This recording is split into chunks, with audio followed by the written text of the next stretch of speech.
दिनै बे समाव जों बड' सिने आर्टिस्ट एसोसिएशननिफ्राय बेखौनो फोरमायनो थाखाय सिगांबोदों जे बड' सिने आर्टिस्ट एसोसिएशना गुबुन बोसोरनि बायदि देग्लायबो फैबाय थानाय 25 फेब्रुआरि 2024 इं रबिबारै फिफ्थ बड' फिल्म एवार्ड सेरेमनिखौ खुंनो थाखाय लाहार फाहार खालामनाय जादों आरो बे फिफ्थ बड' फिल्म एवार्ड सेरेमनिखौ बङाइगाव रिफाइनारियाव थानाय RCCC अडिटोरियाम हलाव खुंनो थाखाय थिरांथा लानाय जादों आरो बे लेखा जोंहा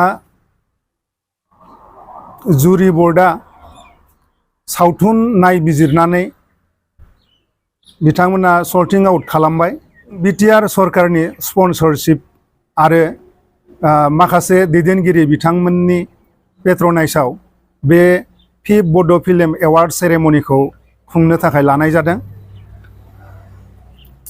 मोनसे बाथ्राखौ फोरमायनानै जों गोजोननाय मोनदों जे जोंनि बर' सावथुन मुलुगाव महरगिरि महरै खामानि मावलांनाय माखासे रुंसारि जालांनाय महरगिरिफोरनि मुङाव जोङो बे बारनि बान्थाफोरखौ डेडिकेट खालामनो लानाय जादों।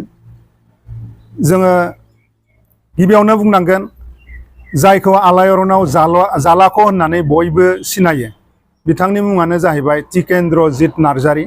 दा जों बिथांनि मुङावनो जोङो मोनसे बान्था फोसावनो लादों, बेनो जाबाय Tikendrajit Narzary award for best Bodo' film session of 2021 to 22। थिग बेबायदिनो जों खनिन बड'सा award for best director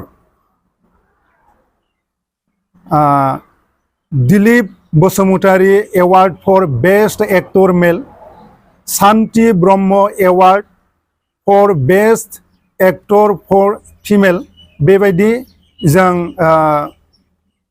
dedicate खालामनाय जादों बिथांमोननि मुङाव। आरो बेबायदि मैखोम मोनब्रै केटेगरियाव जोंनि बिटिआर सरकारा 1 लाख राङै बे बान्थायाव रां बावजा होनो थाखाय थिरांथा लानाय जादों आरो बेबायदिनो गुबुन गुबुन गासै 18टा केटेगरियाव जों बान्थाफोरखौ होनाय जागोन। गासैबो बान्थाखौनो जोंनि महरगिरि आगुनि महरगिरि बिथांमोननि मुङाव जोङो डेडिकेट खालामनाय जादों। मोनब्रै केटेगरियाव स्पेशेलि best Bodo' film, best director, best actor male, best actor female बेवहाय जोंनि बिटिआर सरकारा 1 लाख राङै बिथांमोननो थोंजोङै चेक होनाय जागोन। गुबुन केटेगरिज थामहिनबा best supporting actor male, best supporting actor female, best choreographer, best singer male, best सिंगार फिमेल बेबायदिनो गुबुन गुबुन गासै 14टा केटेगरियाव जोंनि बिटिआर सरकारनिफ्राय 50,000 राङै होनो थाखाय थिरांथा लानाय जादों। बेनि थाखायनो जोङो बड' सिने आर्टिस्ट एसोसिएशननिफ्राय दानि सोलिबाय थानाय बिटिआर सरकार लोगोसेनो मानव गेदेर मावफुं सोद्रोमा प्रमद बर' बिथांखौ जोङो साबायखर बावहरनो लुबैदों। मानोना बिथांमोननि हेफाजाबजोंनो जोङो फिफ्थ बड' फिल्म एवार्ड सेरेमनिखौ बे खेबाव जोङो इनडर हलाव बानायनो थाखाय थिरांथा लानाय जादों। मानोना जोङो आगुआव मोनब्रै एवार्ड सेरेमनि जोङो खुंलांबाय। गिबि बड' सिने आर्टिस्ट एसोसिएशना अल बड' आर्टिस्ट एसोसिएशन मुङै 2016 मायथाइयाव बाक्सा जिल्लानि सिमला ओनसोलाव जोङो सेथि बड' फिल्म एवार्डखौ बाननाय जादोंमोन। बेनिफ्राय 2017 मायथाइयाव उदालगुरि जिल्लानि सिङाव डिमाकुसि होननाय जायगायाव जोङो नैथि बड' फिल्म एवार्ड सेरेमनिखौ जों खुंनाय जादोंमोन।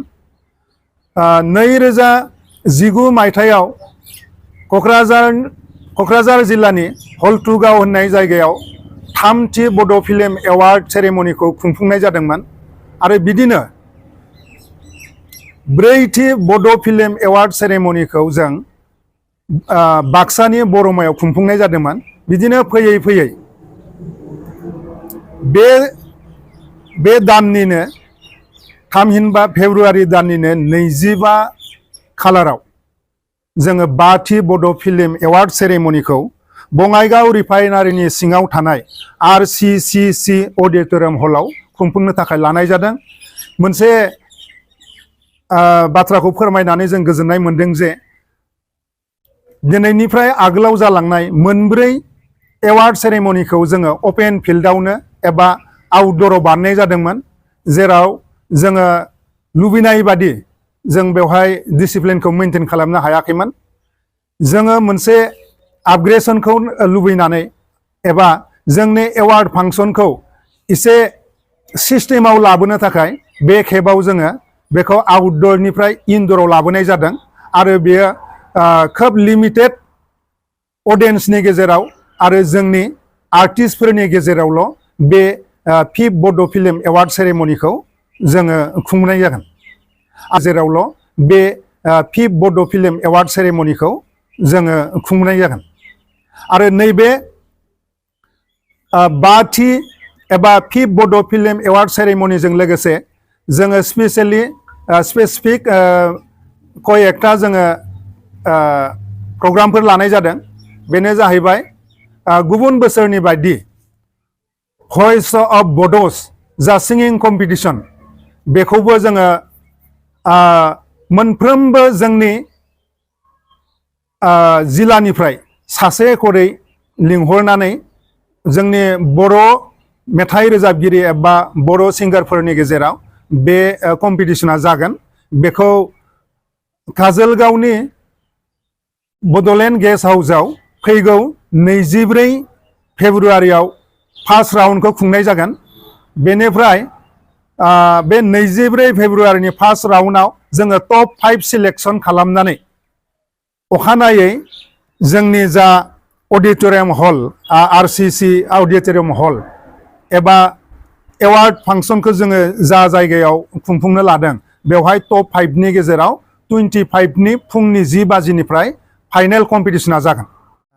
गुबुन बोसोरनि बायदि जोङो बे 5th बड' फिल्म एवार्ड सेरेमनिजों लोगोसे जोंनि बड' फिल्म मेगाजिन, जायखौ जोङो बड' सावथुन मुलुग लाइसि मुङै मिथिनानै मोनो, बेयो जोंनि 5th एडिशन जागोन। बे 5th एडिशन बड' सावथुन मुलुग लाइसिखौबो बै सानखालि बेखेवनाय जागोन।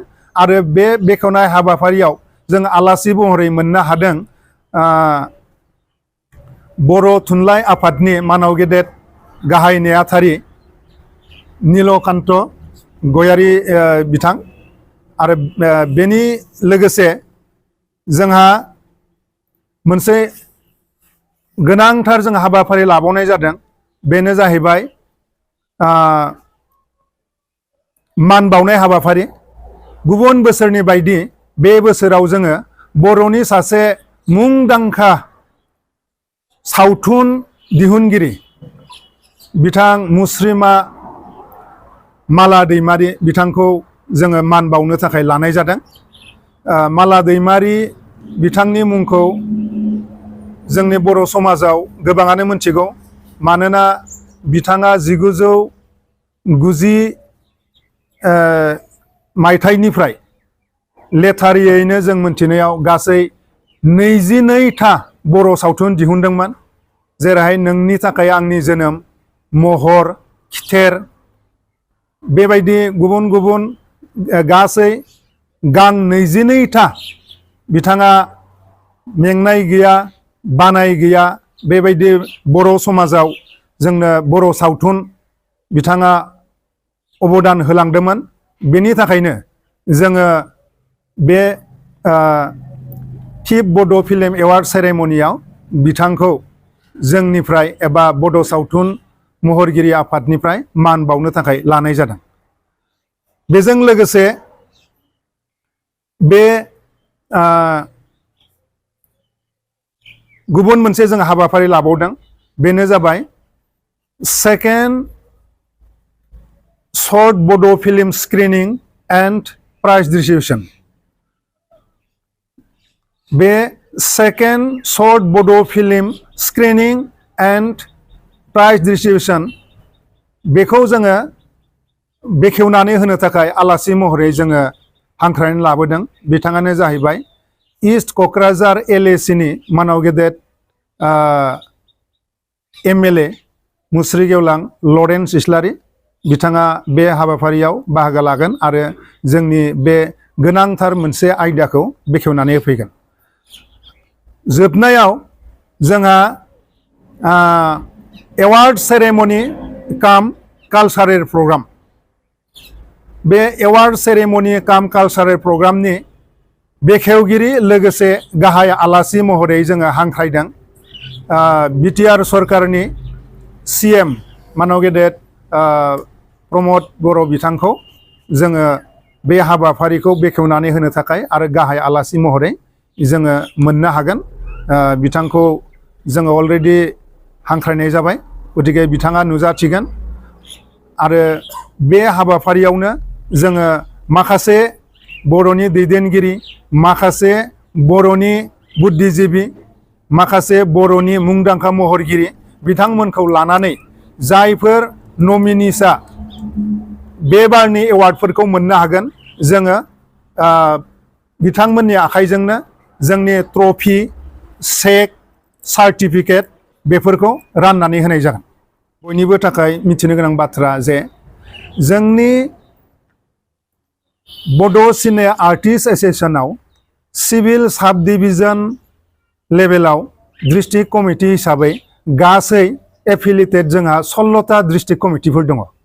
बे 16टा डिस्ट्रिक्ट कमिटिनि बड' सिने आर्टिस्ट एस'सिएशननि आफादगिरि नेहाथारिजों लोगोसे गासै मावथिफारिया लोगोसे जोंनि मुंदांखा महरगिरि बिथांमोनखौ बे जानो गोनां 25 फेब्रुवारिनि बे फिफ्थ बड' फिल्म एवार्ड सेरेमनियाव बयखौबो बाहागो लाफैनो थाखाय आं कन्डाक्ट कमिटि लोगोसे मिरु बिसानि लेङाइ आफादगिरि हिसाबै बयखौबो खर' गंग्लायै खावलायहरनाय जाबाय, जाहाथे बिथांमोननि नुजाथिनायनि गेजेरजों जोंनि खुंफुंनो लानाय फिफ्थ बड' फिल्म एवार्ड सेरेमनिया गाजा गोमजायै जाफुङो। बेखौ मिजिंथिनानै बयखौबो बे हाबाफारियाव बाहागो लाफैथारगोनखौ फिन खेबसे गुरैयै खावलायहरनाय जाबाय।